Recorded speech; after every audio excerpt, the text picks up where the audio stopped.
Lila, the waiting years. This episode covers the time from post-high school to migration, ages 18 to 21. Lila's Cambridge Advanced level results were everything she had hoped for: distinctions in math, economics, accounts, and art. Her teachers cheered, her parents beamed, and her siblings bragged about her everywhere they went. Everyone expected the next step would be university. But as the excitement settled, reality arrived like an unwelcome guest. University required tuition, book fees, travel, and living expenses in the capital. Her father worked long days in construction. Her mother took in sewing and sold produce at the market. But they had 6 other children to feed, clothe, and send to school.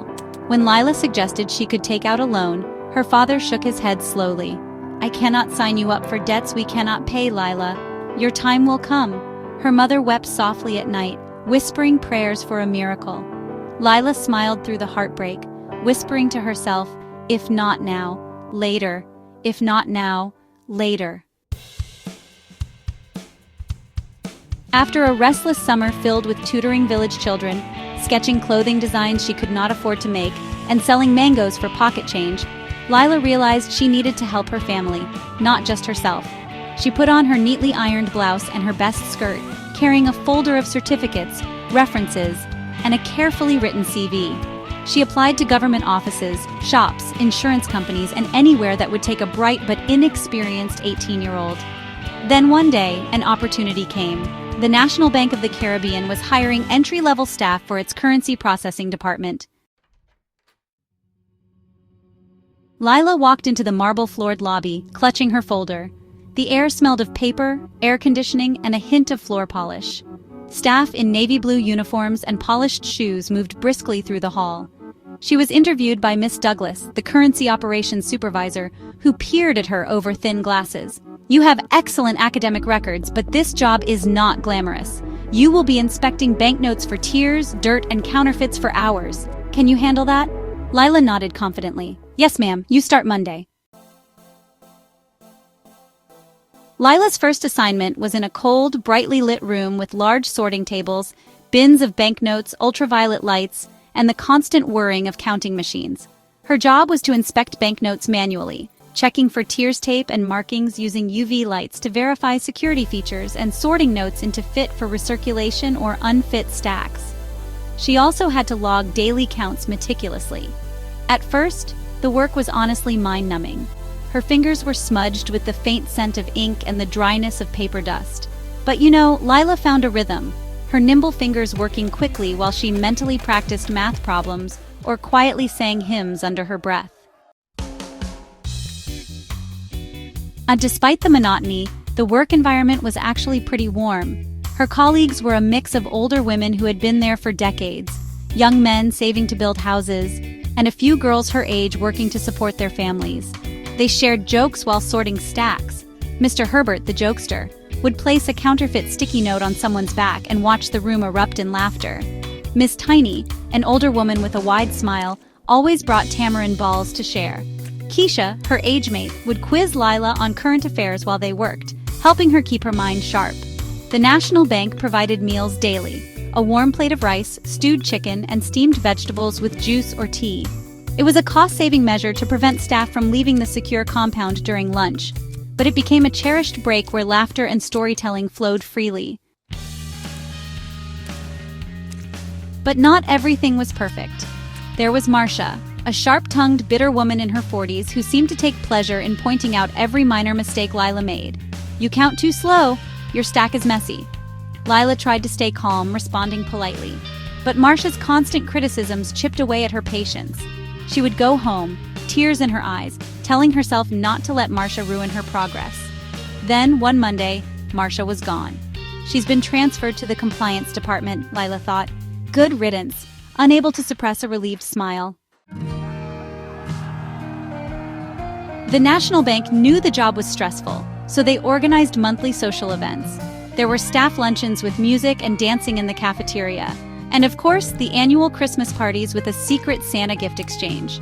Sports days were a big deal too, with staff playing netball, cricket, and football against other bank branches. Lila, with her love of football, became the goalkeeper for the branch team. Her laughter echoed as she dived to block shots, her curls bouncing, the sun bright on her skin. It wasn't university, but it was life, and Lila made the most of it. After a year and a half, Miss Douglas called Lila to her office.